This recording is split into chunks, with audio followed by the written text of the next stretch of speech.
friends, hello, welcome back. We're recording this video for the second time. Sometimes you just enjoy doing things so much you got to do it twice, or you did not have your mic unmuted. I really don't know what happened. It was a lovely experience. I hit the clip, I hit the video. I was like, oh baby, there's no sound. This is great. There's nothing better. I really enjoyed the first video.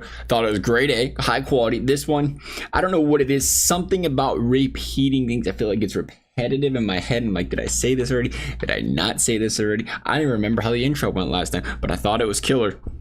Thought that was at least a 3 out of 10. At least a 3 out of 10. Nonetheless, we are building a team today featuring all of Alex Ovechkin's current and former teammates. This man is 40 years. Is he 40 now? Is he still 39? He's right up there. He's pushing it. And he has spent, and I love this, he has spent his entire career with the Washington Capitals. I mean, if you're a Capitals fan, that is the coolest thing ever, in my opinion. You know, I've always, what I loved about Joey Votto until he never hit the majors, right? He's, you know, spends every year of his career with one team. I think that is astonishing. It's great, especially as a fan. You love to see that. And if you're watching it, like, man, we didn't just get anybody their entire career. We didn't just get a Hall of Famer. We're getting what's appearing to be a cakewalk to becoming the greatest goal scorer of all time, a record that just felt like it was never going to be broken of Wayne Gretzky. And here comes Alex Ovechkin roaring up onto that record, and again, good for him. You know, it's crazy. One of the things about a lot of sports, and this is what's really cool, I think, about Ovechkin before we jump into his team. Now I'm just getting distracted, but it's just a cool thought. You know, in a lot of sports, you think LeBron's got a lot of haters. A lot of people just say, I don't like his attitude here. It's what he does there. You know, a lot of people called Sidney Crosby a crybaby. All he does is cry and he complains. You know, Patrick Mahomes, same thing. Oh, he cries and complains. Is he overrated? Is he not? All he does is complain to the officials. But Alex Ovechkin has just always felt like, to me, like this unanimously loved player. And not only was he a unanimously loved player, but he's a unanimously loved player that was the greatest at what he did. So again, props off to Ovechkin. You know, the type of person he is, the type of energy he gives off, just the style of player people look up to it and enjoy watching play hockey. It's just like, there's a lot to like about this man. I feel like I'm saying a goodbye. I'm really giving this man a retirement speech. Anyway, so the team, the players that Ovechkin has been on in his career: Alex Ovechkin, first line, Nikki Backstrom, lower overall in this game because he doesn't not play, but we had to fix it. We had to fix it. I mean, that was a cornerstone for what about 20 years, 15 years, for a long time. Kovalchuk made a short appearance in Washington. One thing about the Capitals, we'll go over the rest of this first line: Mantha, Strome, Burakovsky, Milana, Dubois. Knebel had some great season. Is it Knebel? Is it Knebel? He had some good seasons in Washington. Tom Wilson, you know, you always think about Tom Wilson there, nicked out, and then Duhaime. And once again, I want to fix something real quickly. We did the same thing last video. I just remembered it. For some reason, they are sending players down to the minor leagues that we would like to have appearances here. You specifically. Dynasty Zubras is down there too. That's some disrespect. That is some disrespect. I don't even know why they're doing it to some of these guys, because their overalls are lower. But yeah, we'll go ahead and do that. Go ahead and best lines this. Okay, back to what we was looking at. But one thing about Washington that's so different, you know, we talk about Ovi spending all of his time with one team. The other thing is too, is if we were to do like a Yager team right now, it'd look like a mega super team. You know, same thing with, I don't know about Crosby, but I was going to say same thing with a lot of these guys. Maybe Crosby too, but you know, they have such great talented teams around him, and that's not a shot at Washington. It's just that, you know, a lot of these teams, there's a lot of turnover. You trade for, the reason this happens is because you end up making a trade halfway through the season for a great player on a contract year. You keep him for a year, half a season, whatever. So you end up with these star-studded players, or these guys that are constantly shifting teams later in their career. So that makes it a little bit easier too. But with Washington, they was so big on keeping players in-house, developing players in-house, and they won a Stanley Cup doing it. They was a great team, multiple President's Trophy wins, if I'm not mistaken, right? They was such a good team playing that way. You know, Backstrom, prime example. Ovechkin, prime example. Burakovsky did leave. He was there for a while, but I mean, you look at the defense. When I think Ovechkin, I think defense. I gotta fix the offense, actually. My bad. We was here for a reason. Right wing. Joe Ward, you know, we made Joe Ward because Joe Ward was one of those guys too. And I think I can't look at the shots and look at the past. You can't do that. He's crazy. But you know, when I think of Washington Capitals, for some reason, you know, some of these guys just stick out like they're always cornerstones. None more than on defense. And you know, we're talking Brooks Orpik. We're talking, and the reason we had to call him up, we're talking Dmitry Skorlov. I mean, these are just guys, to me, it just, you remember them in a Washington Capitals uniform for so long. You know, they spent 6 seasons there. Orpik spent none because he's a retired player, apparently. You know, Mike Green spent some substantial time there. You have Chara. He didn't spend substantial time there. He was there for like half a season. He was one of the few moves they did make late, right? So he did make the team. But for the most part, you know, a lot of these guys, they stay around for a while. It feels like they try to emphasize keeping their core around. I like that. You know, it's cool to be able to do that. Kolzig in net. Thompson's going to be the backup. We just went with the highest overall player at this point. Besides, I thought Kolzig was important. But, you know, they went through a lot. Holtby, Samsonov. You know, you get throw a lot of these guys in there. They do like, you know, them in Vegas like rotating the goalies around clearly. And now that I think about it. Was Grubauer ever in Vegas? Was he there shortly, or is that a straight trade to avoid the expansion? I think that was a straight trade. Dude. I'm thinking that happened where they just never. Was Grubauer Capital?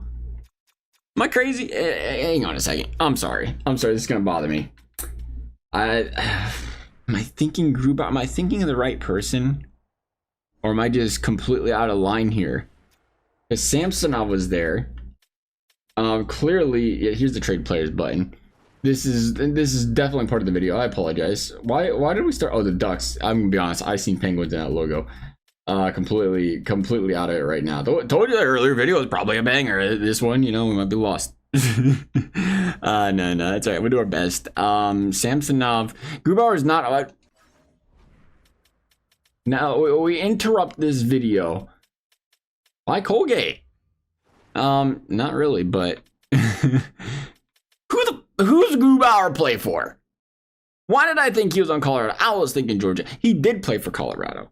He's on Seattle. That makes sense. See, a part of me always thinks like I should just edit this out and save the embarrassment. People will be like, this guy knows nothing. He knows nothing at all. But to me, I've always kind of valued too. It's like anybody can edit this stuff out, make it look good, pretend they didn't do no wrong. And that happens a lot. You know, it's like everybody makes mistakes. Everybody forgets things. Everything, you know, it's easy to be forgetful of guys going around or whatever. You don't pay much attention to. Yeah, he was playing for Washington for a long time there.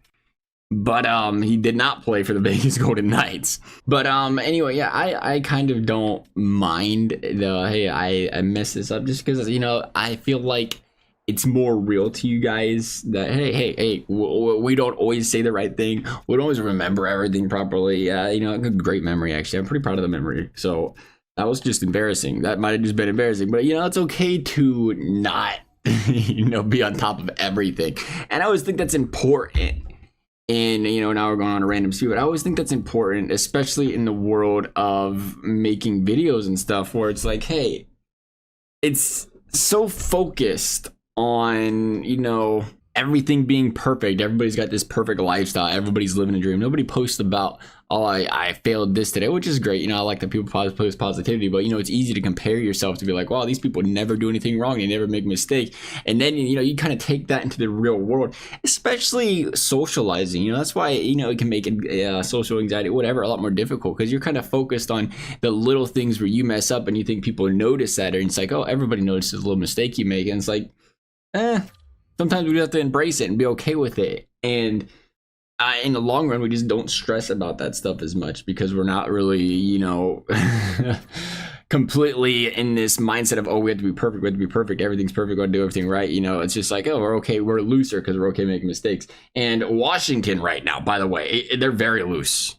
They're very loose. I mean, they're playing some beer league hockey right now. This team ain't even going to make playoffs.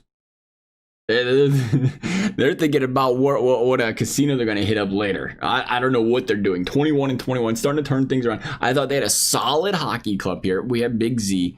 We had Ovi. We had Backstrom. We had Cole. We had a sick first line.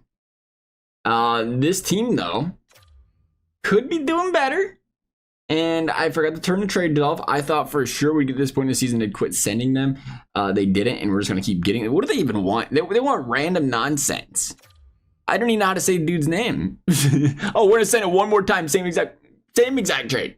Just in case. Just in case you want it this time. I don't know.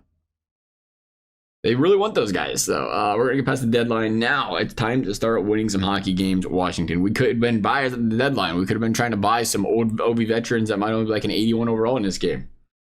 That's not gonna happen. No, let's see what happens here. This team's 34-33.